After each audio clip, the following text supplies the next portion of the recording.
হে খাদিজা, যখন কাফের মুশরিকরা আমাকে কষ্ট দিত, সারাদিন কষ্ট পাইতাম, রাত্রিকালে যখন তোমার কাছে আসতাম তুমি আমাকে এমন সেবা শুশ্রূষা করতা, সারাদিনের কষ্টগুলো লাঘব হইতো।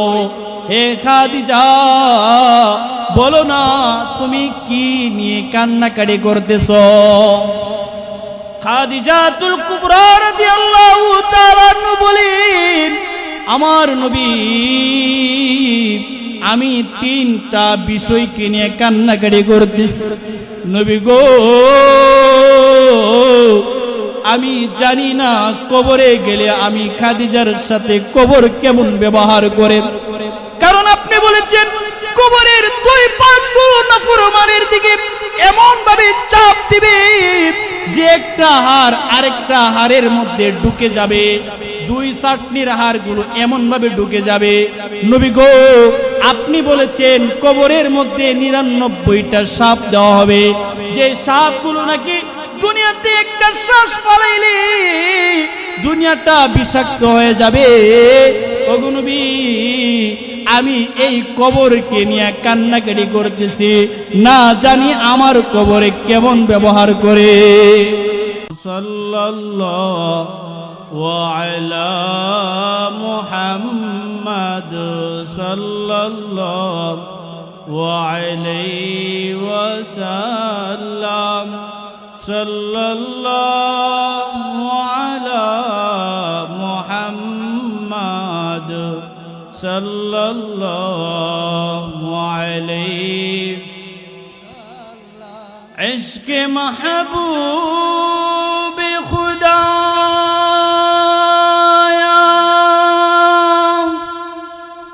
जिस दिल में हासिल नहीं,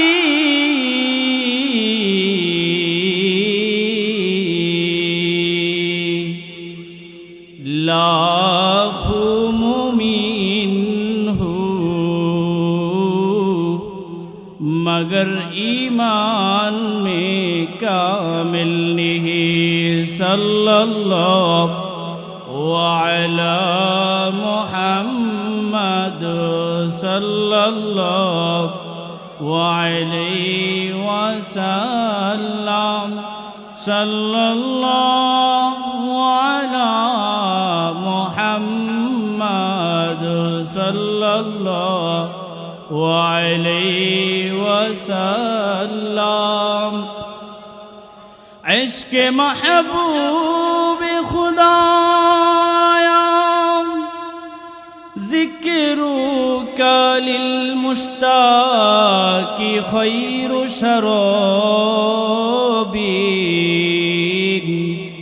व कुल्लु शराबिन दूनहु कसराबिन।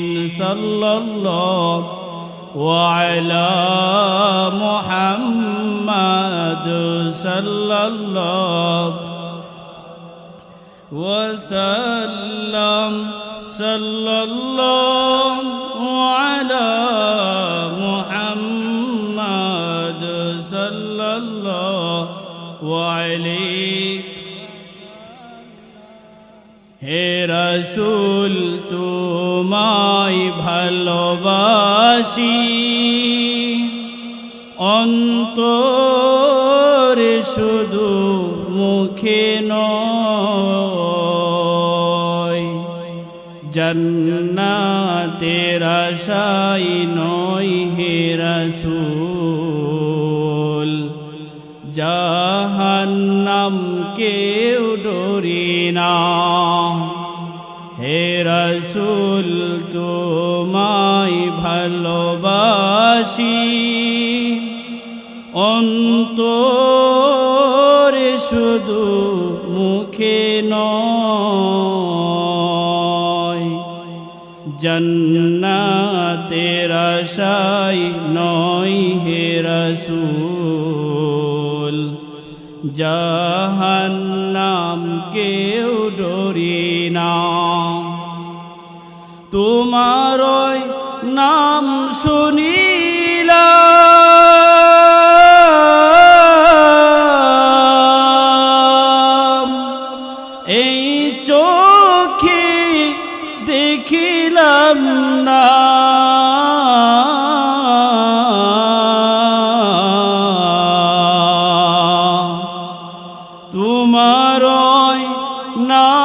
শুনিলাম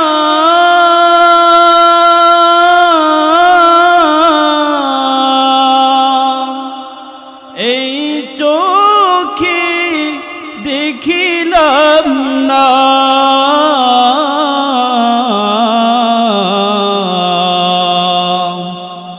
এই সুর যদি শুনে থাকো আর দূরে থাকিও না হে রাসূল তোমায় ভালোবাসি অন্তরে শুধু মুখে নয় জান্নাতের আশায় নয় হে রাসূল জাহান্নাম কেউ ডরে না যেদিন দিদার হবে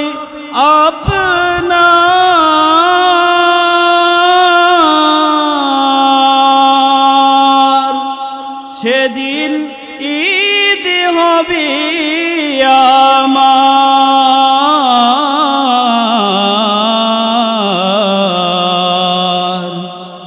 যেদিন দিদার হবে আপনার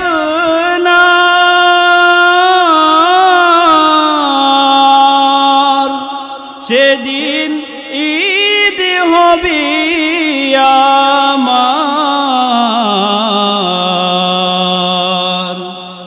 এই মন তো আর মানে না একবার দেখা দাও না হে রাসূল তোমায় ভালোবাসি অন্তরে শুধুই মুখে না জান্নাতের আশায় নয় হে রাসূল জাহান্নাম কেউ ডরে না আলহামদুলিল্লাহ মহান আল্লাহ তাআলার দরবারে লাখ কোটি শুকর যে রব্বুল আলামিন ঐতিহ্যবাহী বরতল্লা পশ্চিম পাড়া বাইতুল আকসা জামি মসজিদের মুসল্লিগণ ও যুবকবৃন্দের উদ্যোগে কবরবাসীদের স্মরণে 2 দিন ব্যাপী 25তম বার্ষিক ওয়াজ মাহফিলের প্রথম দিনের সম্মানিত সভাপতি সাহেব হযরত মাওলানা মুফতি সিকবাতুল্লাহ বিন সাদেক উপস্থিত আছেন হযরত মাওলানা মুফতি বাইজিদ আহমদ বিন কাসেম উপস্থিত আছেন বরতল্লা কেন্দ্রীয় মসজিদের খতিব মুফতি আল আমিন কাসমি সাহেব আমার পাশে বসা আছেন অত্র এলাকার যুবকদের আইডল মোহাম্মদ শাহিন সাহেব শ্রদ্ধেয় মুরব্বিয়ান আজম পর্দার আড়ালের মা বোনেরা কুলিজার টুকরো যুবক ভাইয়েরা আসুন আমরা মাহফিলের শুরু লগ্নে মহান আল্লাহ তাআলার শুকর আদায় করি উচ্চ কণ্ঠে একবার বলি আলহামদুলিল্লাহ লক্ষ কোটি দরুদ এবং সালাম প্রিয় নবী সাল্লাল্লাহু আলাইহি ওয়াসাল্লামের উপর সকলেই পড়ি সাল্লাল্লাহু আলাইহি ওয়াসাল্লাম সম্মানিত এলাকাবাসী আমাদের এই মাহফিলটি আমাদের কাছে এটা ঐতিহ্য বহন করে আমরা যারা 25-26 বছরের যুবক আছি যারা আমরা পশ্চিম পাড়ার মানুষ আছি আমরা জানি এই মাহফিলের ঐতিহ্য ইতিহাস আলহামদুলিল্লাহ আমাদের পূর্বেকার মুরব্বীরা এই মাহফিলটা আমাদের কাছে আমানত রেখে গেছেন এই মাহফিল করতে গিয়ে অনেক মুরব্বীরা আজকে কবরে শুয়ে গেছেন কিন্তু যারা এই মাহফিলটাকে জারি করে দিয়ে গেছেন যদিও আজকে তারা মাহফিল করতে পারতেছে না কিন্তু আজকের মাহফিলের যে সওয়াব হবে আল্লাহ তাআলা তাদের কবরও পৌঁছায় দিবেন এইজন্য বর্তমান যারা মেহনত করতেছে যে যুবক ভাইরা আল্লাহ তাআলা তাদেরকেও ইনশাআল্লাহ দ্বীন ইসলামের জন্য কবুল করুক সকলে বলে আমিন সম্মানিত এলাকাবাসী আপনারা এদিক সেদিক ঘোরাফেরা না করে মেহেরবানি করে আজকের মাহফিলে চলে আসুন আজকে প্রথম দিন হিসাবে অল্প সময় কথা হবে ইনশাআল্লাহ আমাকে মাহফিল কর্তৃপক্ষ এবং কি এলাকার মুরব্বীরা আমাকে জানিয়েছিলেন যে আমি যেন শেষ দিন কথা বলি, এই জন্য যে শেষ দিন মানুষ বেশি হবে, কিন্তু আগামীকাল আমার মাহফিল আছে আরেক জায়গায় থাকায় আমি আমার মাহফিলের কমিটি যারা আছেন শ্রদ্ধেয় কাকা এবং হুজুর, তাদের কাছে আমি অনুরোধ করলাম যে আমাকে যদি প্রথম দিন দেওয়া হয় তাহলে আমার জন্য একটু সুবিধা হয়। এই জন্য আজকে প্রথম দিনের শেষ অধিবেশনের প্রথম পর্যায়ে বাদ এসে আপনাদের সামনে বসেছি। কোরআন ও হাদিস থেকে কিছু কথা আপনাদের সামনে যেন আমি বলতে পারি, আল্লাহ তাআলা যেন আমাকে সেই তৌফিক দান করে। ওমা তৌফিক ইল্লা বিল্লাহ। সম্মানিত মুসলিম কেরাম, এলাকাবাসী, আমি আপনাদের সামনে খুতবায় যে আয়াত তেলাওয়াত করেছি, এই আয়াতে আল্লাহ রাব্বুল আলামিন একটি চমৎকার গুরুত্বপূর্ণ কথা বলেছেন। চমৎকার গুরুত্বপূর্ণ কথাটা হলো, আল্লাহ তাআলা বলেন যে দুনিয়াতে এক শ্রেণীর বান্দা আছে যারা দুনিয়াতেই সফলতা অর্জন করে ফেলেছে। সুবহানাল্লাহ। সফলতা যারা অর্জন করতে পারবে তাদের ঠিকানা কি হবে? আল্লাহ তাআলা এক আয়াতে, অন্য আয়াতে বলেন, ফামান যুহজিহা আনিন নার ওয়া উদখিলাল জান্নাতা ফাকাদ ফাজ। আল্লাহ তাআলা বলেন যারা সফলতা অর্জন করে ফেলেছে আমি আল্লাহ তাআলা তাদেরকে জান্নাতুল ফেরদাউস দান করব। সুবহানাল্লাহ বলি। এই জন্য আমার খুতবায় আয়াত কি তো তেলাওয়াত কি তো আয়াতে আল্লাহ রাব্বুল আলামিন শুধু একটা গুণের কথা বলেছেন। যারা একটা গুণ দুনিয়াতে অর্জন করবে আল্লাহ তাআলা বলেন এরা দুনিয়াতে সফল কাম হয়ে গেছে, হবে এমন না। যদি তার মধ্যে এই গুণ যত বেশি থাকবে সে দুনিয়াতেই সফলতার সার্টিফিকেট নিয়ে কবরে যাবে। সুবহানাল্লাহ বলি। এই জন্য দুনিয়াতে আমি যেন সফলতার সার্টিফিকেট সনদ নিতে পারি এমন একটা বিষয় আমাদের জানা দরকার আছে না নাই? কি সেই বিষয়? আল্লাহ রাব্বুল আলামিন বলেন, ক্বাদ আফলাহা মান তাযাক্কা। আল্লাহ তাআলা বলেন, বান্দা তুমি যদি তোমার অন্তরটাকে ঠিক করতে পারো, পরিশুদ্ধ করতে পারো, তাহলে তুমি দুনিয়াতেই সফল কাম হয়ে যাবে। সুবহানাল্লাহ। অন্তরটা ঠিক করতে হবে, কারণ আমাদের এই আড়াই হাত বডির মধ্যে, এই শরীরের মধ্যে সবচেয়ে গুরুত্বপূর্ণ জায়গা হলো কলব, অন্তর, হৃদয়। লুকমান হাকিম নামে একজন জ্ঞানী ছিল, বড় প্রজ্ঞামান। আল্লাহ তাআলা এই লুকমান হাকিমকে বলতেছেন, হে লুকমান হাকিম তুমি কি নবুয়তি নিবা? তখন লুকমান হাকিম বলতেছেন, আল্লাহ আমি নবুয়তের দায়িত্ব, বিশাল বড় দায়িত্ব, এই দায়িত্ব আমি চাই না। আল্লাহ আপনি যদি আমাকে হিকমত দান করেন, প্রজ্ঞা দান করেন, জ্ঞান দান করেন, যার দ্বারা আমি কৌশল অবলম্বন করতে পারি।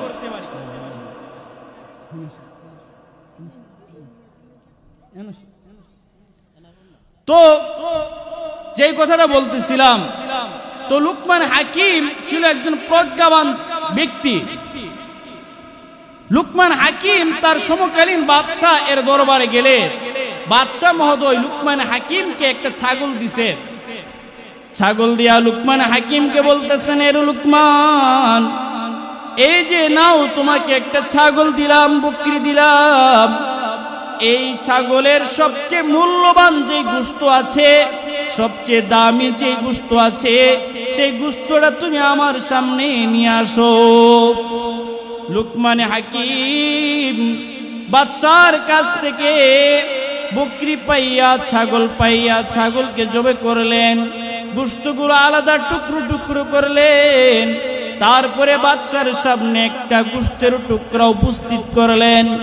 বাদশা বলে, এর লুকমান তুমি আমার সামনে গোশতের টুকরো উপস্থিত করেছ, বলো এই গোশতের টুকরোটা ছাগলের কোন অংশের?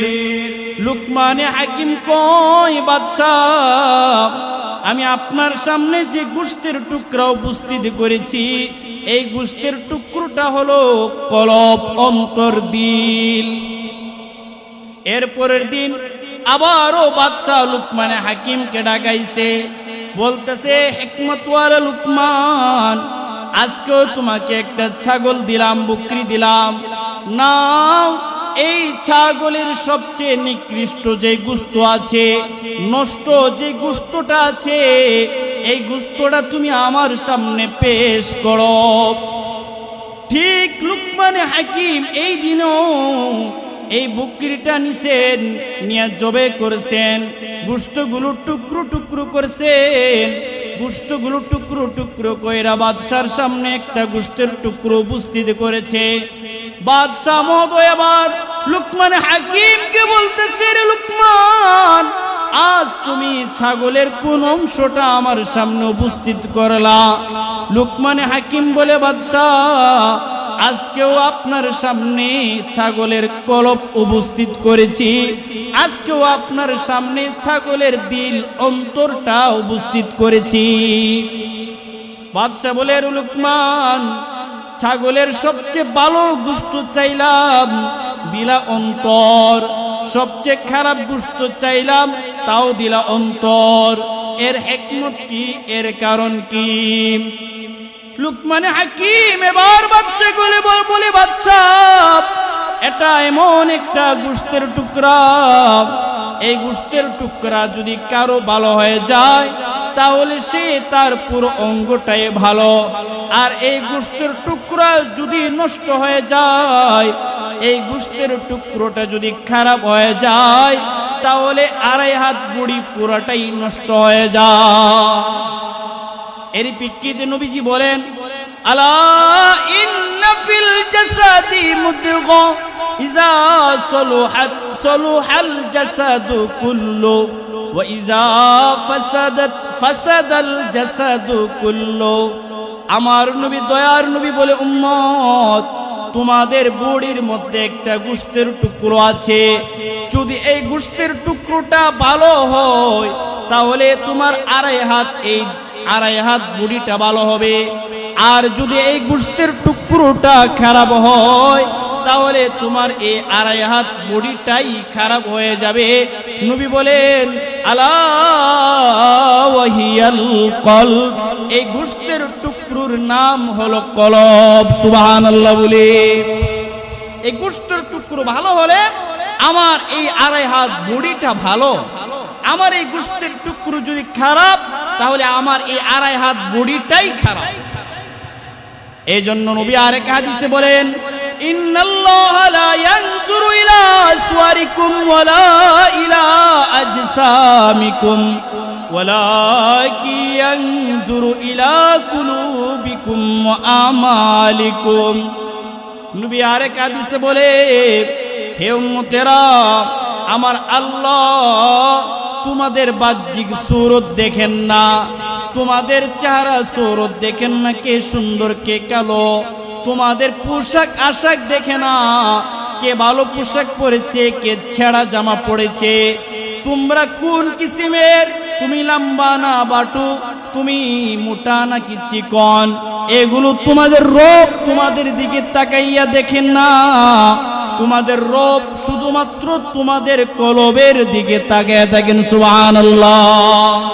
দেখতে চাই কলবটা কেমন, কলবটা ভালো, তাহলে আল্লাহ তাআলা বলেন, কদ আফলাহা মান তাযাক্কা, যারা তাদের কলবটাকে পরিশুদ্ধ করে ফেলেছে তারা দুনিয়াতেই সফলতা পেয়ে গেছে। সুবহানাল্লাহ।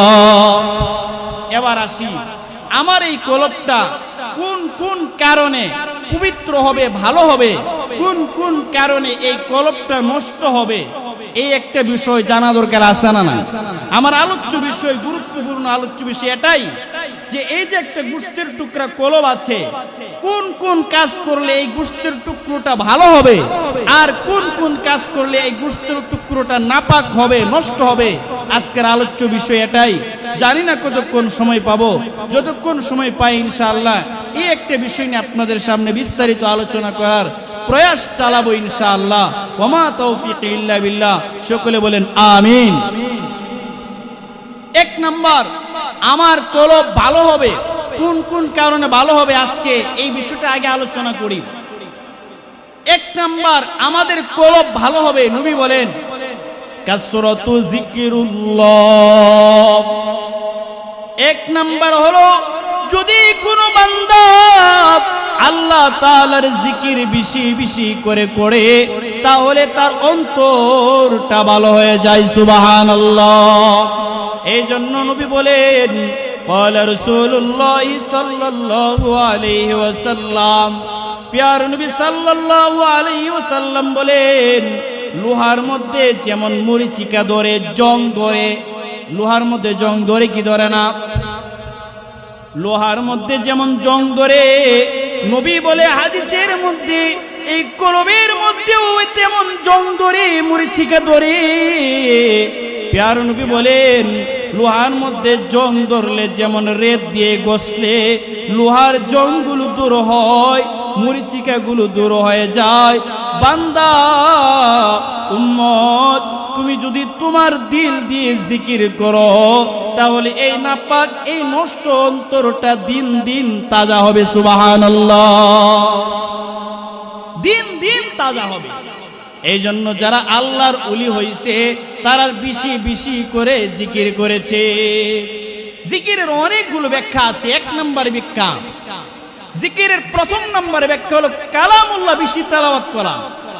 ইন্না নাহনু নাযালনা যিকরা ওয়া ইন্না লাহু লাহাফিজুন।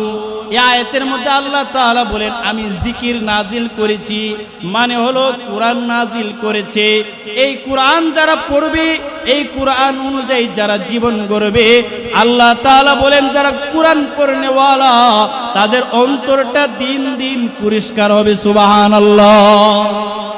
আমরা মুসলমান মাসকে মাস যাই, কোরআনকে দেখি না। কোরআনের রং কেমন, কোরআনে কয়টা আয়াত আছে আমরা মুসলমান জানি না। আজকে আফসোসের বিষয়, আমার দিলটা দিন দিন মরে যাচ্ছে। ইবাদতে মজা আসে না কেন আমি নিজেও বুঝি না। যার দিল যত ভালো সে ইবাদতে তত মজা পাবে। আর এই দিল ভালো হওয়ার প্রথম নাম্বার মেডিসিন হলো কালামুল্লাহ তেলাওয়াত করা, যেটা আল্লাহ কোরআনে বলেছেন, ইন্না নাহনু নাযালনা যিকরা ওয়া ইন্না লাহু লাহাফিজুন।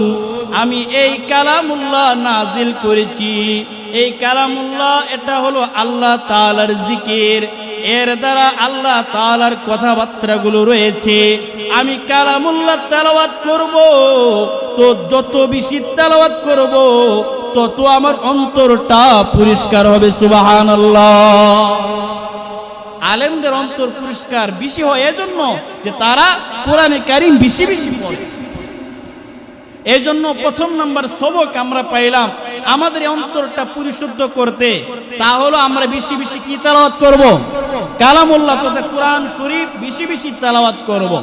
দুই নাম্বার জিকরুল্লাহর ব্যাখ্যা।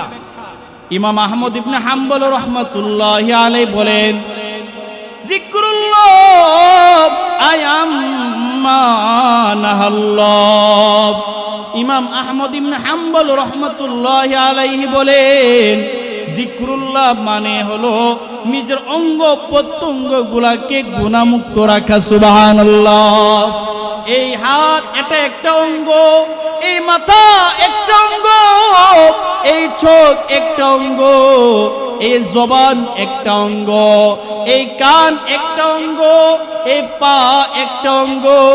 এই অঙ্গগুলোকে যদি আমি গুনাহমুক্ত রাখতে পারি, আমার অঙ্গগুলো জিকিরের মধ্যে আছে। আর এই অঙ্গগুলো যদি গুনাহযুক্ত রাখি, তাহলে আমার অঙ্গগুলো জিকিরের মধ্যে নাই। এ হাত দ্বারা যদি আমি ভালো কাজ করি, এ হাত জিকিরের মধ্যে আছে। এ হাত দিয়ে যদি আমি গুনাহের কাজ করি, আমি সুদি লেনদেন করে, তাহলে এ হাত জিকিরের মধ্যে নাই।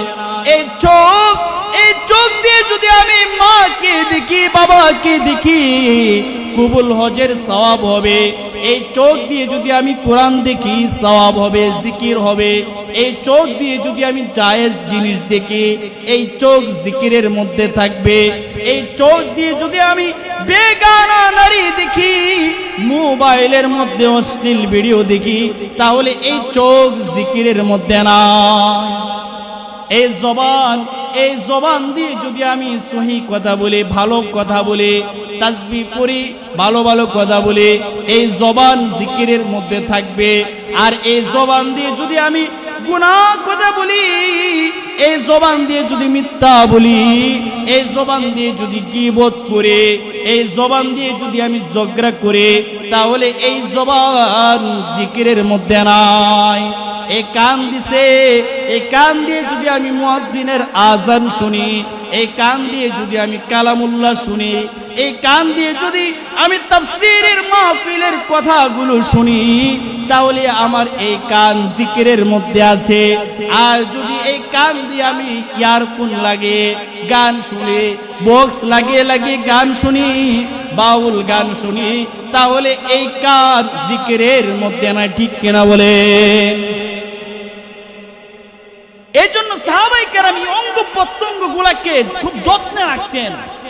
কারণ হলো আল্লাহ তাআলা বলেন সূরা ইয়াসিনের মধ্যে, আল-ইয়াওমা নাখতিমু আলা আফওয়াহিহিম ওয়া তুকাল্লিমুনা আইদিহিম ওয়া তাশহাদু আরজুলুহুম বিমা কানু ইয়াকসিবুন। সূরা ইয়াসিনের 65 নম্বর আয়াতে আল্লাহ তাআলা বলেন, কিয়ামতের মাঠে আমি নাফরমানদের জবানটাকে বন্ধ করে দিব, তারা জবান দিয়ে কোনো কথা বলতে পারবে না। সেদিন আমাদের হাত আল্লাহর দরবারে আমাদের বিরুদ্ধে সাক্ষী দিবে, আমার পা আল্লাহ তাআলার দরবারে আমার বিরুদ্ধে সাক্ষী দিবে, আমার হাত পা গুলো সেদিন কথা বলবে, সেদিন রবের দরবারে আমার বিরুদ্ধে নালিশ করবে।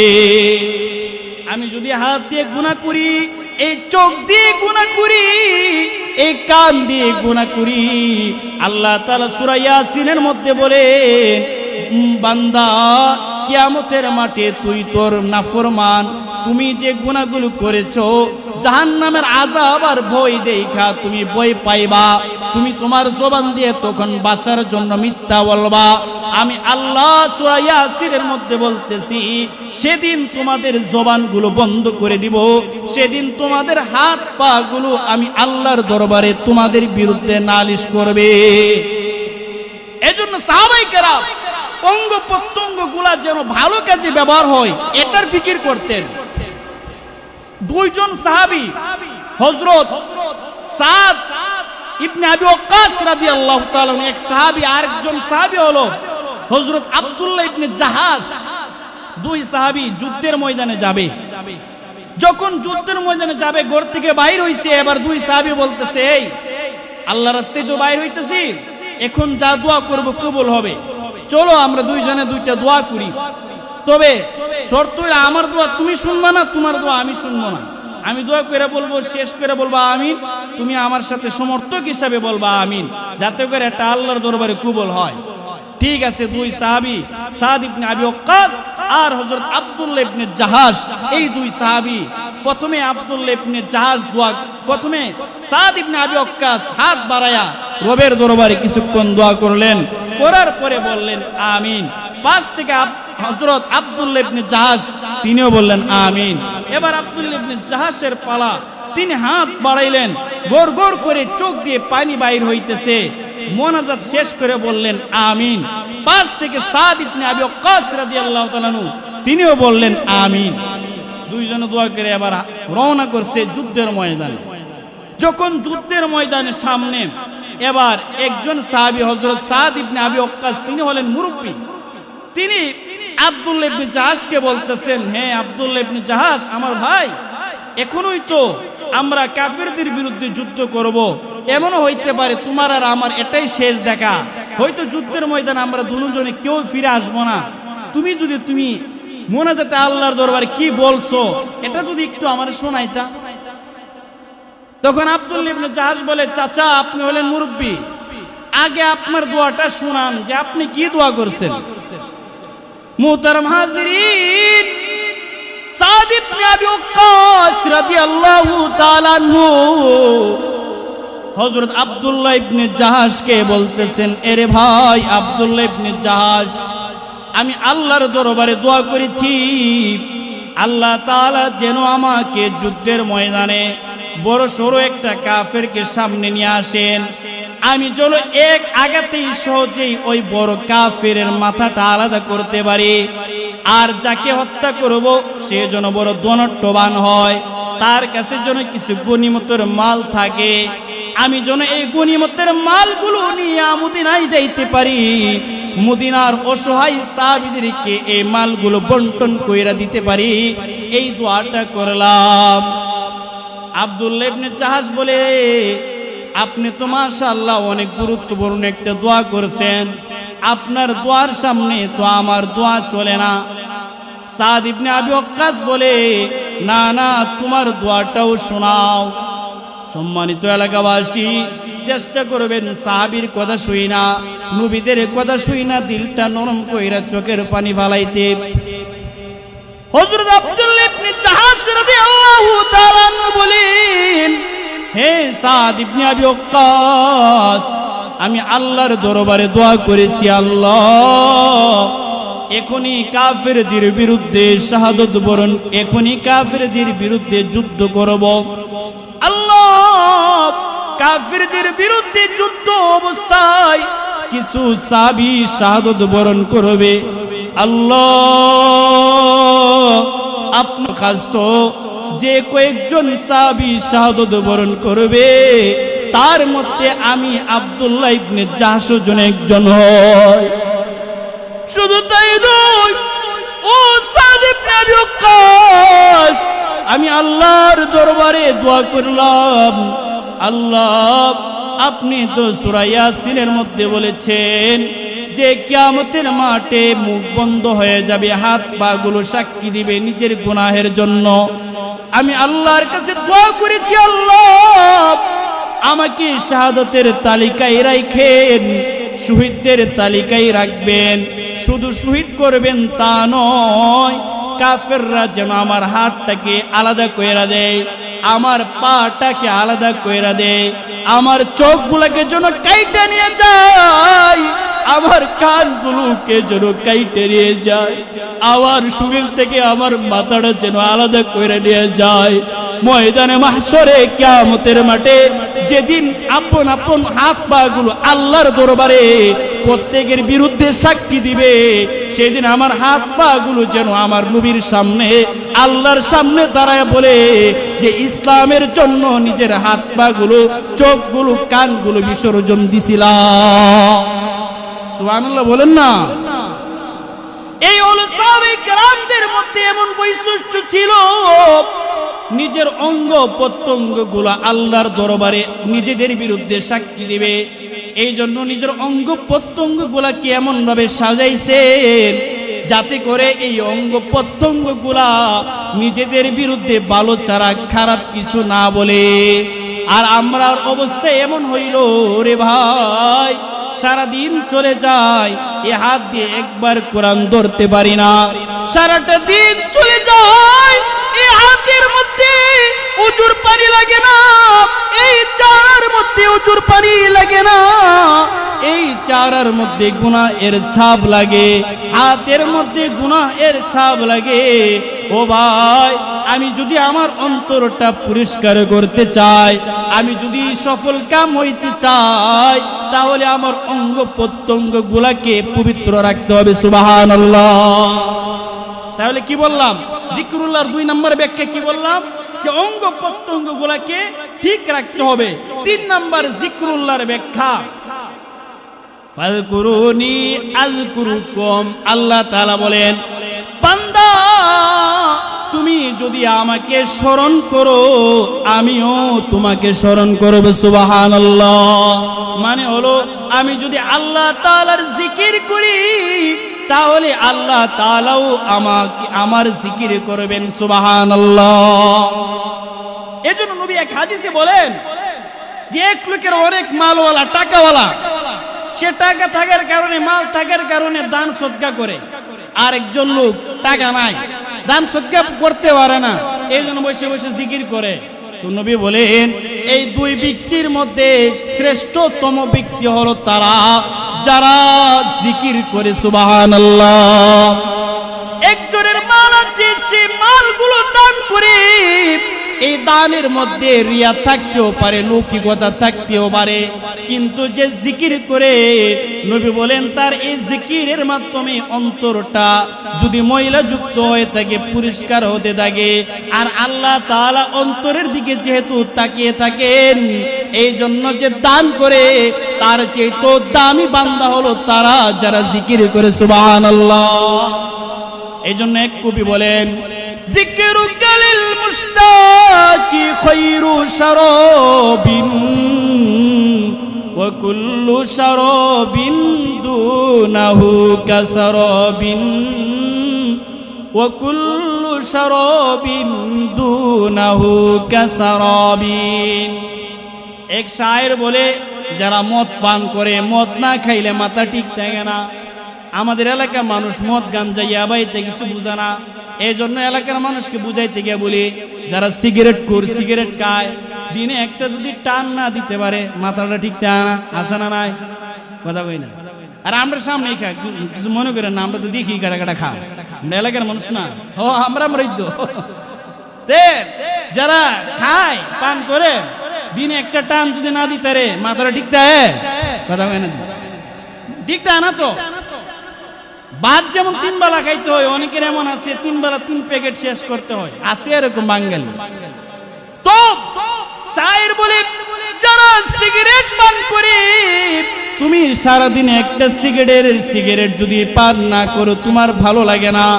শায়ের বলে, একটা দিন আমার সামনে আসলো, এই দিনের মধ্যে যদি আমি আল্লাহর জিকির না করি আমার ভালো লাগে না। সুবহানাল্লাহ। এই জন্য ভাই, আজকে শত শত মুসলমান পাওয়া যায়, যদি মুসলমানকে জিজ্ঞাসা করি, ভাই আজকে দিনের বেলায় 100 বার লা ইলাহা ইল্লাল্লাহ জিকিরটা করছনি, এমন মুসলমানের সংখ্যা পাওয়া যাবে না। কিন্তু মুসলমানকে যদি বলি, এরে ভাই আজকে তুমি একটা গান শুনছনি, বাউল গান শুনছনি, তুমি মোবাইল চালাইছনি, ফেসবুক চালাইছনি, সিগারেটে টান দিছনি, এগুলাতে মুসলমান হাজির, মানে হলো জাহান্নামের কাতারে মুসলমান দলে দলে দৌড়ায়, জান্নাতের কাতারে মুসলমান পাওয়া যায় না। ঠিক কিনা বলে? এই জন্য ভাই 3 নাম্বার গুণ হতে হবে যে আমরা সব সময় জিকির করব। তাহলে আমরা কি পাইলাম? অন্তর পরিশুদ্ধ করতে প্রথম জিকির লাগবে। জিকিরের 3টা ব্যাখ্যা করলাম, আরো অনেক ব্যাখ্যা আছে, সময় সংক্ষিপ্ত। 1 নাম্বার জিকিরের ব্যাখ্যা করলাম, কোরআনে কারীম পাঠ করতে হবে।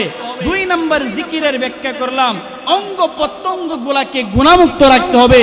3 নাম্বার জিকিরের ব্যাখ্যা করলাম, সব সময় জিকির করব। কি করব? জিকির করব। সুবহানাল্লাহ, আলহামদুলিল্লাহ, আল্লাহু আকবার, লা ইলাহা ইল্লাল্লাহ, আস্তাগফিরুল্লাহ, আস্তাগফিরুল্লাহ। কখনো কখনো নবীর শানে দুরূদ পড়বেন। সবচেয়ে ছোট্ট দুরূদ হলো সাল্লাল্লাহু আলাইহি ওয়াসাল্লাম। এই জিকিরগুলো আমরা করব তো ইনশাআল্লাহ। আল্লাহ তাআলা আমাদের সবাইকে এই জিকির করার তৌফিক দান করুন, সকলে বলি আমিন। 2 নাম্বার, অন্তর, কুলুষিত অন্তর, নষ্ট অন্তর পবিত্র হবে, নষ্ট অন্তরটা আলোকিত হবে, ভালো হবে। 2 নাম্বার গুণ হলো, নবী বলেন, ফিকরু আখিরাত, মৃত্যুর ফিকির, মরণের ফিকির, মরণের পরবর্তী জিন্দেগির ফিকির। হযরত হুসাইন রাদিয়াল্লাহু তাআলা এর বংশধর, আহলে বায়াতের বংশধর জয়নুল আবিদিন যখন মারা গেলেন, মারা যাওয়ার পরে তার কাঁধের মধ্যে দেখে বিশাল বড় বড় 2টা গর্ত। যখন গোসল করাইতেছে লোকেরা, তখন থেকে কাঁধে বিশাল বড় বড় 2টা গর্ত। গোসলকারীরা এবার জয়নুল আবিদিনের খাদেম যারা ছিল, তারা তাদেরকে লক্ষ্য করে বলতেছেন, এরে খাদেমেরা, তার শরীরের মধ্যে আমার নবীর রক্ত রয়েছে, সে হুসাইন রাদিয়াল্লাহু তাআলা আনহুর বংশধর, তার ছেলে, আমার নবীর বংশধর। কারবালার প্রান্তরে সকল মানুষ শাহাদত বরণ করেছিল, কিন্তু এই জয়নুল আবিদিন কারবালার প্রান্তরে ইয়াজিদের বাহিনীতে বাইচে গিয়েছিল। আল্লাহ তাআলা এই জয়নুল আবিদিনের মাধ্যমে নবীর বংশটা ঠিক রেখেছেন। গোসলকারীরা জয়নুল আবিদিনের খাদেমদেরকে বলতেছে, রে খাদেম, আমার নবীর রক্ত যার শরীরের মধ্যে, তার পিঠের মধ্যে, তার কাঁধের মধ্যে 2টা বিশাল বড় গর্ত কিসের? খাদেমেরা এবার হাউমাউ করে কাঁদতেছে আর বলতেছে, রে মানুষ, সমাজের মানুষেরা, জৈনুল আবিদিন তিনি ছিলেন একজন শাসক, একজন দেশের প্রধানমন্ত্রী, রাষ্ট্রদানায়ক। তিনি রাষ্ট্র পরিচালনা করতেন। তিনি গরিব, অসহায়, অভাবী যারা ছিল তাদের খানা নিয়মিত বন্টন করতেন, গম আটা নিয়মিত বন্টন করতেন। সারা দিনে তিনি ইবাদত করতেন, সারা দিনে মানুষের সেবা করতেন।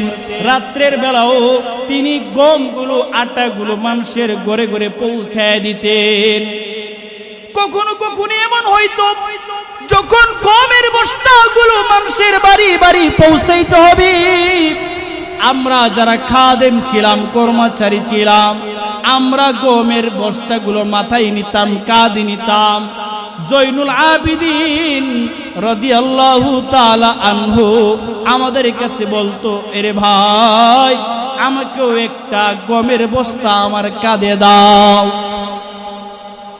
খাদেমরা বলতো, ও গো নবী পরিবারের সন্তান, ও জৈনুল আবিদিন, আপনার শরীরে নবীর রক্ত রয়েছে, যাকে আমরা নিজের জীবনের চাইতে বেশি ভালোবাসি। আপনার শরীরের মধ্যে ইমাম হুসাইন রাদিয়াল্লাহু তাআলা আনহুর রক্ত রয়েছে। আমরা আপনাকে নিজের জীবনের চাইতে ভালোবাসি। আমরা জীবিত থাকতে আপনি কষ্ট করবেন, গমের বস্তা কাঁধে নিবেন, মাথায় নিবেন, আমরা তা মানতে পারি না। জৈনুল আবিদিন রাদিয়াল্লাহু তাআলা আনহু খাদেমদেরকে বলতো, এরে খাদেমেরা, আমি যে ময়দানে মাহশরে দাঁড়াবো, আল্লাহর দরবারে দাঁড়াবো কিয়ামতের মাঠে, সেদিন আল্লাহ তাআলা যদি আমাকে জিজ্ঞাসা করে, রে জৈনাল, তোকে আমি শাসক বানিয়েছিলাম, দেশের প্রধানমন্ত্রী বানিয়েছিলাম, তুমি জনগণের জন্য কি কষ্ট করেছ, সেদিন কি তোমরা আমার পাপের বোঝা গ্রহণ করবা নাকি? দুনিয়ার বোঝা নেওয়ার জন্য তোমরা আবদার জানাও। কিয়ামতের মাঠে যদি আহকামুল হাকিমিন আল্লাহ আমাকে ধরেন, সেদিন কি তোমরা আমার কাছ থেকে সেই অপরাধের বোঝাটুকু নিতে পারবা কি? এই কথা বইলা জৈনুল আবিদিন নিজের পিঠে নিজে গম নিতেন। নবী পরিবারের সদস্য, বিনা হিসেবে জান্নাত, তারপর আখিরাতের ফিকির, মৃত্যুর পরবর্তী জীবনের ফিকির আছে না নাই? কথা কই না দি? আছে। কেমন আছে? আছে যে নিজের পিঠে গর্ত হয়ে যায়, তারপরও কাজ ছাড়ে না, এই ভয়ে যে মৃত্যুর পরবর্তীতে না জানে কি হয়, না জানে আমার রব আমাকে ধইরা বসেন। কে জৈনুল আবিদিন, তোমাকে নবী পরিবারের সদস্য বানাইছি, এ বইলা তুমি কি আরাম মতে চলবা? জনগণের সেবা তুমি করবা না? তো আমি তো এই যে পিঠে দাগ বসেছে, আমি যেন এই দাগযুক্ত পিঠটা রবকে দেখায় বলতে পারি, হে রব, আপনি যে দায়িত্ব আমাকে দিয়েছিলেন, জনগণ যে দায়িত্ব দিয়েছিল জনপ্রতিনিধি হওয়ার, আমি সেই দায়িত্বটা সুন্দরভাবে আদায় করতে পেরেছি, এই তার প্রমাণ। সুবহানাল্লাহ বলি। আজকের নেতা নেত্রী যারা, তাদের শরীরে তাদের সাথে দেখা করারই সময় নাই। জনগণের কাছে যাবে, বুঝা বহন করবে দূরের কথা, দেখা করারই সময় পাওয়া যায়। বলার উদ্দেশ্য হলো, আখিরাতের ফিকির আমাকে, আমার ভিতরে যদি থাকে, তাহলে আমার দ্বারা কখনো গুনাহ হবে না, এই অন্তরটা দিন দিন পবিত্র হবে। সুবহানাল্লাহ বলি। যার ভিতরে আখিরাতের ভয় আছে, মৃত্যুর পরবর্তী জীবনের ভয় আছে, সে কখনো গুনার কাজ করতে পারে না। নবী বলেন, আল কবরু রাউযাতুম মিন রিয়াজিল জান্নাহ আও হুফরাতুম মিন হুফারিন নার। প্যারা নবী সাল্লাল্লাহু আলাইহি ওয়াসাল্লাম বলেন, কবর হলো মুমিনের প্রথম মঞ্জিল। এই কবর যার ভালো হবে সে সফলতা পেয়ে যাবে, আর এই কবর যার হাত খারাপ হয়ে যাবে তাহলে সে ক্ষতিগ্রস্ত হয়ে যাবে। নবী বলেন, কোন কোন উম্মতের কবরটা হবে জান্নাতের টুকরো, আবার কোন কোন উম্মতের কবরটা হবে জাহান্নামের গর্ত। নাউজুবিল্লাহ। হযরত উসমান জিন্নুরাইন রাদিয়াল্লাহু তাআলা আনহু তিনি যখনই রাস্তা দিয়ে হাঁটতেন, চলতি পথে যদি কোনো কবর দেখতেন তখন তিনি হাওমাও করে কাঁদতেন। হাদিসের মধ্যে আসছে উসমান জিন্নুরাইন রাদিয়াল্লাহু তাআলা আনহু এমন ভাবে কাঁদতেন যে তার চোখের পানির দ্বারা দাড়িগুলো ভিজে যাইত। সাহাবায়ে কেরাম উসমান জিন্নুরাইনকে বলতেন, ও উসমান, জান্নাত জাহান্নামের আলোচনা হইলে তুমি এত কাঁদো না, এত ভয় পাও না, কিন্তু কবরটা দেখলেই তুমি এত কাঁদো কেন? উসমান জিন্নুরাইন রাদিয়াল্লাহু তাআলা আনহু বলেন, ও সাহাবায়ে কেরাম, তোমরা কি নবীর এই কথাটুকু শোনো নাই? আল কবরু রাউযাতুম মিন রিয়াজিল জান্নাহ আও হুফরাতুম মিন হুফারিন নার। কবর হলো মুমিনের প্রথম মঞ্জিল। এই কবরে যারা ভালো থাকবে সে পরবর্তীতেও সফলতা পেয়ে যাবে। আমি কবরকে দেখে বড় কাঁদি, এই জন্য না জানি কবর আমার সাথে কি ব্যবহার করে। আম্মাজি খাদিজাতুল কুবরা রাদিয়াল্লাহু তাআলা আনহা তিনি নবীকে বলতেছেন, নবী, একদিন আমার নবী ঘরে গেছেন, খাদিজাতুল কুবরা রাদিয়াল্লাহু তাআলা আনহা এর ঘরে গেছেন, গিয়ে দেখে খাদিজা খুব কাঁদতেছে। নবী আমার খাদিজাতুল কুবরা রাদিয়াল্লাহু তাআলা আনহাকে বলতেছেন, রে খাদিজা, তোমার দু চোখ বেয়ে পানি পড়ে কেন? তুমি হলে আমার বিপদের দিনের সঙ্গী।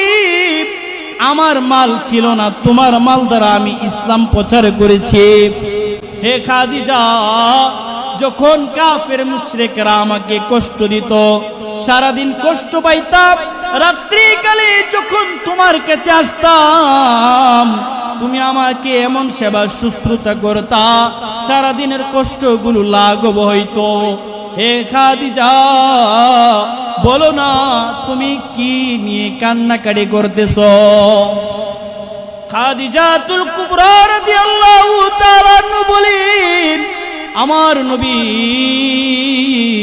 আমি তিনটা বিষয়কে নিয়ে কান্নাকাটি করতেছি। নবী গো, আমি জানি না কবরে গেলে আমি খাদিজার সাথে কবর কেমন ব্যবহার করে। কারণ আপনি বলেছেন কবরের দুই পাশগুলো নাফরমানের দিকে এমন ভাবে চাপ দিবে যে একটা হাড় আরেকটা হাড়ের মধ্যে ঢুকে যাবে, দুই চাটনির হাড়গুলো এমন ভাবে ঢুকে যাবে।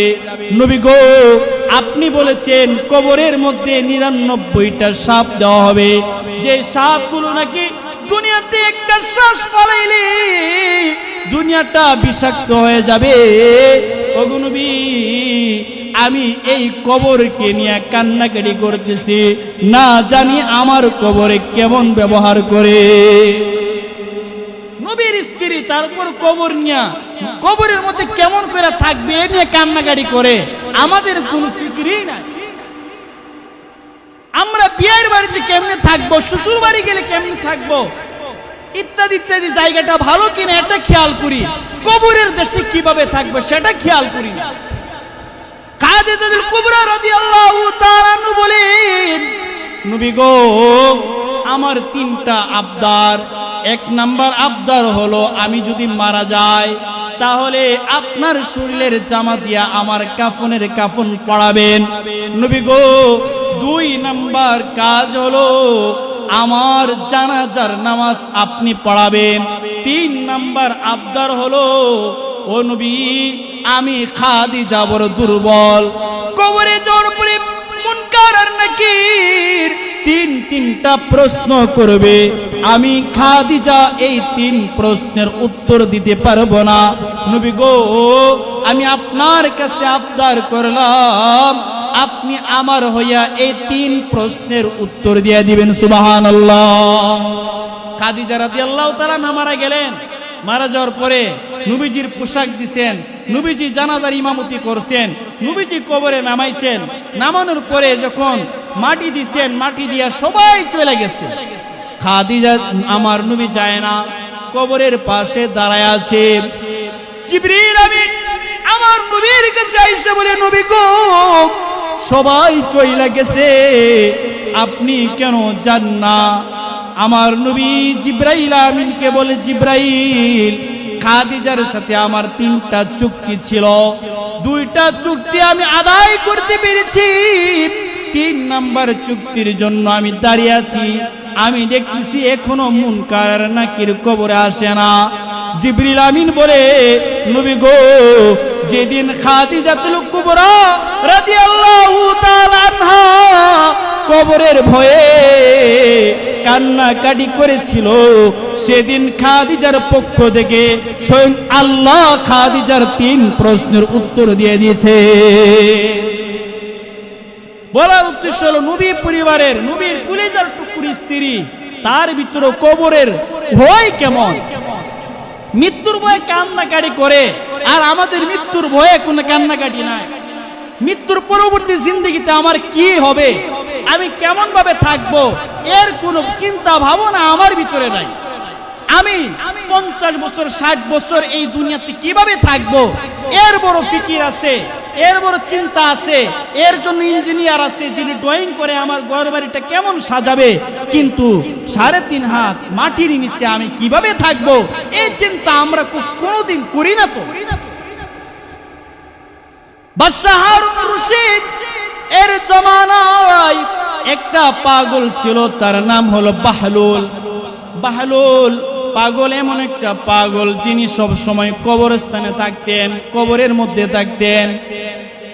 মানুষ যদি জিজ্ঞাসা করে, এরে বাহলুল, তুমি কবরে কেন থাকো, গুরুস্থানে কেমন থাকো, তখন বাহলুল বলে, আমি এমন সম্প্রদায়ের সাথে থাকি যাদেরকে আমি 2টা কথা বললেও তারা আমাকে পাল্টা কোনো কথা বলে না, তারা আমাকে কষ্ট দেয় না।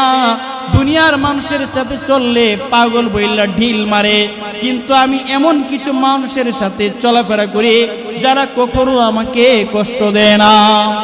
বলুন তো, যে কবর সবসময় থাকে এই মন মানসিকতায়, সে কি স্বাভাবিক না পাগল? কথা হয় না, পাগল। এলান হইছে, বাদশাহ হারুন রশিদ এলান করেছে। এই বাদশাহ হারুন রশিদ বাহলুলকে বলতেছে, রে বাহলুল, এই যে নাও, তোমার কাছে আমার একটা রাজ দরবারের লাঠি দিলাম, এই লাঠিটা তোমার কাছে রাখো। যদি তোমার চাইতো বড় কোনো পাগল পাও এই এলাকায়, আমার রাজ্যের মধ্যে, তাহলে এই লাঠিটা তুমি তাকে দিয়া দিবা। হারুন রশিদ বলে, এই পাগল, তোমার চাইতে যদি বড় কোনো পাগল তুমি দুনিয়াতে পাও, তাহলে তোমার এই লাঠিটা, আমার এই লাঠিটা তুমি ওই পাগলকে দিয়া দিবা। বছর খানিক পরে রাজ্যের মধ্যে এলান হয়ে গেছে, বাদশাহ হারুন রশিদের শেষ মুহূর্ত চলে মুমূর্ষু অবস্থায়। দেশের যত মানুষ আছে, এমপি মন্ত্রী আসে, সকলে বাদশার সাথে শেষ দেখা করবার জন্য যায়। এরই ধারাবাহিকতায় পাগল বাহলুল বাদশাহ হারুন রশিদের কাছে গেল, গিয়ে বলতেছে, রে বাদশাহ হারুন রশিদ, আপনি নাকি এখন এই দেশ ছেড়ে অন্য দেশে চলে যাবেন? বলে, হ্যাঁ। বাদশাহ, আপনি যে ওই দেশে যাবেন, আপনি তো দুনিয়াতে কখনো যখন এক দেশ থেকে আরেক দেশে যাইতেন, আগে সৈন্য পাঠাইতেন ওই জায়গাটা দেখার জন্য, জায়গা নিরাপদ আছে কিনা। আপনি যখন এক দেশ থেকে আরেক দেশে যাইতেন, আগে আপনার থাকা খাওয়া নিশ্চিত কিনা তা নিশ্চিত করতেন। আপনার থাকা খাওয়া ভালো হবে কিনা, শাহী মেজাজে হবে কিনা, আপনার থাকার জায়গাটা শাহী ভাবে হবে কিনা, আপনার খাবারগুলো শাহী ভাবে হবে কিনা, আপনার জন্য খাদেম খুদ্দামা থাকবে কিনা, আপনি নিশ্চিত করে দুনিয়াতে এক জায়গায় থেকে আরেক জায়গায় সফর করতেন। বাদশাহ, আজ যে বলতেছেন আপনি এক দেশ থেকে আরেক দেশে আপনি সফর করবেন, বলেন সেই জায়গার মধ্যে কোনো সৈন্য পাঠাইছেন কিনা? আপনার নিরাপত্তার জন্য কোনো সৈন্য পাঠাইছেন? বাহলুল বলে, না। বাদশাহ হারুন রশিদ বলে, আরে মৃত্যু মুহূর্তে সবাই দুঃখ প্রকাশ করে, তুমি মৃত্যু মুহূর্তে আমাকে হাসাইলা? তুমি কি জানো না পাগল, এটা এমন এক দেশ যেই দেশে সৈন্য পাঠানো যায় না। বাহলুল বলে বাদশা, দুনিয়াতে আপনি এক দেশ থেকে আরেক দেশে গেলে খাবার পাঠাইতেন, শাহী খাবার নিশ্চিত করতেন। আপনি যে দেশে যাইতেছেন বাদশা, সেই দেশে খাবার পাঠাইছেন কিনা, আপনার জন্য শাহী মেহমানদারি হবে কিনা বলেন। বাদশা হারুনুর রশিদ মুস্কে আয়েশা বলে, রে পাগল, এতদিন পাগলামি করলি, শেষ মুহূর্ত পাগলামি করতেছ। পাগল, তুমি কি জানো না সেই দেশের মধ্যে খাবার পাঠানো যায় না, স্বর্ণ পাঠানো যায় না, ঘর বাড়ি কিছুই পাঠানো যায় না, দিনার দিরহাম টাকা পয়সা কিছুই পাঠানো যায় না। বাহলুল বলে, বাদশাহ, আপনি বলেছিলেন আমার চাইতে বড় কোনো পাগল পাইলে আমি যেন আপনার দেওয়া লাঠিটা তাকে হাদিয়া দেই। এই যে লন আপনার লাঠি, আপনাকেই হাদিয়া দিলাম। কারণ আমি পাগলের দৃষ্টিতে, আমার দৃষ্টিতে আপনার চাইতে বড় পাগল, বড় বোকা আমি আর কাউকে পাইলাম না। এবার হারুনুর রশিদ মৃত্যু মুহূর্তে কাঁদে আর বলে, ওরে পাগল বাহলুল, বলো তুমি কোন দৃষ্টিতে আমাকে পাগল পাইলা? পাগল বাহলুল বলে, ও বাদশা মহোদয়, আপনি দুনিয়াতে এক দেশ থেকে আরেক দেশে যাইলে খাবার নিশ্চিত করতেন, থাকার জায়গা নিশ্চিত করতেন, সৈন্যবাহিনী পাঠাইয়া জায়গা নিরাপদ কিনা নিশ্চিত করতেন। বাদশা, আপনি বলতেছেন এখন দুনিয়া ছেড়ে কবর দেশে চলে যাবেন।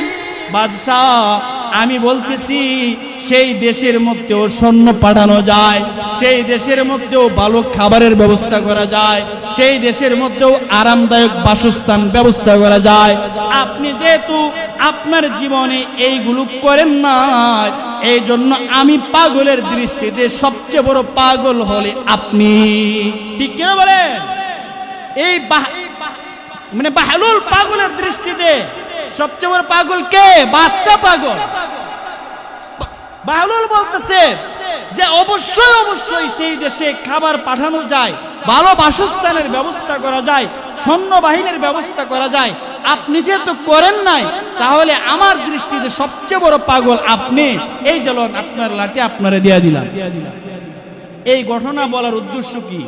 উদ্দেশ্য হলো আমরা কি বাদশা হারুনুর রশিদের মতো পাগল হইয়া দুনিয়া ছাড়বো, নাকি স্বাভাবিক থাইকা আমার এই দুনিয়াতে যেমনই কাটুক না কেন আমার আখিরাতের বাসস্থান যেন দামি বাসস্থান হয়, আমার আখিরাতের জায়গাটা যেন ভালো হয়, এই কাজটা আমরা দুনিয়াতে করতে পারবো তো ইনশাআল্লাহ? আল্লাহ তাআলা আমাদের সবাইকে এই কাজগুলো করার তৌফিক দান করুন, সকলে বলে আমিন। তাহলে বললাম এই দিল ঠিক হবে, পবিত্র হবে। এক নাম্বার বললাম বেশি বেশি জিকির করলেন। বলেন, দিল পবিত্র হবে কি করলে? বেশি বেশি জিকির করলে। দুই নাম্বার, এই অন্তরাত্মা পবিত্র হবে, এই অন্তরাত্মাটা পাক পবিত্র হবে বেশি বেশি মৃত্যুর ফিকির করলে। আমাদের আকাবির আস্তাব যারা যারা আল্লাহর ওলি হইছেন, তারা মুরাকাবা করতেন। মুরাকাবার মধ্যে বৈশা তার মৃত্যু পরবর্তী জীবন কেমন হবে, মৃত্যুর পরবর্তীতে তার কি হবে, তার মরণটা কেমন হবে, এটা নিয়ে সে গবেষণা করছে। নবী বলেন, নাফরমানের মৃত্যু এত ভয়াবহ, আযাবদায়ক, যন্ত্রণাদায়ক হবে। আমার নবী বলেন, একটা ছাগলকে যদি 7 বার জীবিত অবস্থায় তার গায়ের চামড়াটা খুইলা নেওয়া হয়, এই ছাগলটাই বকরিটা জীবিত, আর তার শরীর থেকে পুরো চামড়াটা তুললে যে পরিমাণ কষ্ট হবে, একবার নয়, 2 বার নয়, 7 বার তুললে যে পরিমাণ কষ্ট হবে, নবী বলেন নাফরমানের মৃত্যুগুলো তার চাইতেও বেশি কষ্ট হবে। আমাদের গায়ের চামড়া যদি একটু কাইটা যায়, একটু যদি টান দেয়, কলজার মধ্যে লাগে কি লাগে না?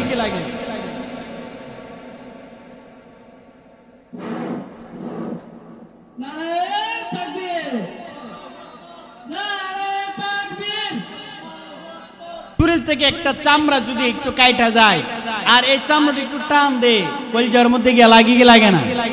লাগে। বুঝাইতে চাই, যদি আমার চামড়াটাই 7 বার আমার শরীর থেকে জীবিত থাকা অবস্থায় তুললে কষ্টটা কেমন হবে? আমি একটু বুঝার জন্য বলতেছি, অনুভূতির জন্য। নবী বলেন নাফরমানের মৃত্যুগুলো এর চেয়ে বেশি কষ্ট হবে। এই জন্য মুহতারাম মুসল্লিনে কেরাম এলাকাবাসী যারা আছি, আমার এই ছোট্ট হায়াতটাকে আমার যেন নাফরমানি দিয়ে না কাটে, আমার এই ছোট্ট হায়াতটা আমরা যেন ইবাদতের মধ্যে কাটাইতে পারি। আমি আজকে আপনাদের সামনে অন্তর পরিশুদ্ধ করার দুইটি কথা বললাম। প্রথম কথা হইল, যদি আমি আমার অন্তরটা পবিত্র করতে পারি, পাক পবিত্র বানাইতে পারি, আল্লাহ তাআলা বলেন এই বান্দাগুলো দুনিয়াতেই সফলতা পেয়ে যাবে। সুবহানাল্লাহ। কদ আফলাহা মান তাযাক্কা, যে যারা নিজেদের কলবকে পরিশুদ্ধ করতে পারলো তারা সফল কাম হয়ে গেল। সফল কাম কারা? আল্লাহ তাআলা এক আয়াতে বলেন ফামান যুহজিহা আনিন নার ওয়া উদখিলাল জান্নাতা ফাকাদ ফাজ। আল্লাহ তাআলা বলেন সফলতা বান্দা কারা জানো? যারা আখিরাতের ময়দানে জাহান্নাম থেকে বাইচা গেল, জান্নাতে প্রবেশ করে ফেললো। সুবহানাল্লাহ। তাহলে তারা হবে সফলতা। সফলতা আসবে আমার অন্তর পবিত্র করলে। অন্তর পবিত্র করা যায় কিসের মাধ্যমে? এক নাম্বার কথা বললাম জিক্রুল্লাহর মাধ্যমে তথা অধিক পরিমাণে জিকিরের মাধ্যমে। দুই নাম্বার বললাম যে অধিক পরিমাণে মৃত্যুর কথা স্মরণ করলে, মৃত্যুর পরবর্তী জীবনের কথা স্মরণ করলে। এই দুইটা কাজ করতে পারবো তো ইনশাআল্লাহ। তিন নাম্বার কাজ, যে কাজগুলো করলে আমার অন্তরটা পবিত্র হবে। তিন নাম্বার কাজ নবী বলেন ক্বালা রাসূলুল্লাহ সাল্লাল্লাহু আলাইহি ওয়াসাল্লাম, প্যারা নবী সাল্লাল্লাহু আলাইহি ওয়াসাল্লাম বলেন তিন নাম্বার কাজ হলো তারকুল মাসিয়া, গুনাহ মুক্ত জীবন, গুনাহ ছেড়ে দেওয়া। কেউ যদি গুনাহ ছাড়তে পারে তাহলে তার দিলটা পবিত্র হবে।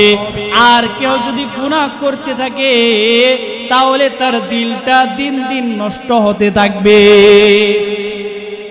সুদ যারা খাবে, এই সুদ থেকে বাঁচতে বড় কষ্ট হয়। আমি যখন সুদ ঘুষ থেকে বাঁচতে পারবো, আমার দিলটা দিন দিন পবিত্র হবে। আর আমি আমার শরীরের মধ্যে যদি সুদের টাকা, ঘুষের টাকা ঢুকায়, আমার এই দিলটা দিন দিন নষ্ট হয়ে যাবে। আমি যদি মোবাইলের মধ্যে খারাপ ভিডিও দেখি, যুবক আজকে যুবক ইবাদতে যায় না, সপ্তাহে একদিন যায় শুক্রবারে, তাতেও ইবাদতের মজা পায় না। যুবক তুমি যত মোবাইলে গুনাহ করবে তত তোমার দিলটা নষ্ট হয়ে যাবে। মন চাই গুনাহ করতে। এর যুবক তুমি যদি তোমার দিলটাকে গুনাহ মুক্ত রাখতে পারো, মোবাইলের গুনাহ থেকে বাঁচতে পারো রে যুবক, তাহলে তোমার দিলটা পবিত্র হবে। আর যদি তুমি মোবাইলের গুনায় ভেসে যাও তাহলে তোমার এই দিলটা নাপাক হয়ে যাবে। ঠিক কিনা বলেন? তাহলে তিন নাম্বার কি পাইলাম? গুনাহ মুক্ত থাকলে দিল পবিত্র, গুনাহ যুক্ত হইলে দিলটা নষ্ট হয়ে যাবে, নাপাক হয়ে যাবে। আমাদের সম্মানিত মেহমান এসে বলেছে আমি আপনাদের এলাকার সন্তান, আমার বাড়ির লোকে মাহফিল, এবং এই মসজিদে আমি মুক্ত করেছি। ছোটকাল থেকে এই মসজিদের সাথে অঙ্গাঙ্গি ভাবে জড়িত। আপনারা যারা বসেছেন আপনারা সবাই আমাকে দেখেছেন, আপনাদের দোয়াই আল্লাহ তাআলা আলেম বানিয়েছেন। এখনো আলহামদুলিল্লাহ বিভিন্ন জায়গায় কথা বলি। আগামীকাল এই মাহফিলে কথা বলার কথা ছিল না, আগামীকাল আমার মাহফিল হলো ভৈরব বাউসকান্দি, সেথায় মাহফিল থাকার কারণে আপনাদের কাছে প্রথম দিন বয়ানের জন্য না, আসলে আমি বয়ান পারি না, আপনাদের সামনে কথা বলার মতো যোগ্যতা আমার নাই, কারণ আপনাদের চোখের সামনে আমি বড় হয়েছি। শুধুমাত্র দোয়া নেওয়ার জন্য আপনাদের সামনে বসেছি। ভুল কিছু বলে থাকলে এগুলো সব আমার পক্ষ থেকে, আর সঠিক কিছু যদি বলে থাকি সব আল্লাহ তাআলার দয়ায় সাহায্যে আমি বলেছি। এই কথাগুলো যেন আল্লাহ আমাকে সহ আমাদের গ্রামবাসী যারা আছে সকলকে যেন এই কথাগুলো উপর আমল করতে পারে সেই তৌফিক দান করুক। সকলে বলে আমিন। ওয়া আখির